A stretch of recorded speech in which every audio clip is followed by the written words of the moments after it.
અલંગના ship breaking યાર્ડમાં ભંગાણ માટે આવી રહેલું જહાજ MV ગૌતમ અરબી સમુદ્રમાં ટેકનિકલ ખામીને કારણે ડૂબવા લાગ્યું હતું। આ જહાજમાં 6 ભારતીય અને એક ઇન્ડોનેશિયન નાગરિક સહિત કુલ 7 ક્રૂ મેમ્બરો સવાર હતા, જેમના જીવ જોખમમાં મુકાયા હતા।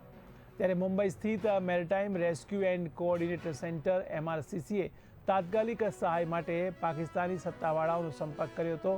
ત્યારે 8 પાકિસ્તાન નેવી અને તેની સિક્યોરિટી એજન્સીએ ત્વરિત પ્રતિસાદ આપી દિલધડક રેસ્ક્યુ ઓપરેશન હાથ ધર્યું હતું। તમામ 7 સભ્યોને સુરક્ષિત રીતે બચાવી લેવાયા છે અને તેમને ખોરાક તથા તબીબી સહાય પૂરી પાડવામાં આવી છે।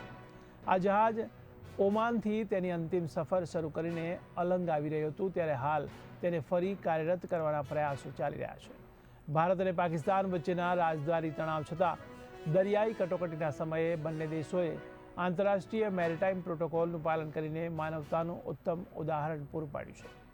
નોંધનીય છે કે ગયા મહિને પણ પાકિસ્તાન નેવીએ આ જ રીતે અન્ય એક જહાજના 18 સભ્યોના જીવ બચાવ્યા હતા।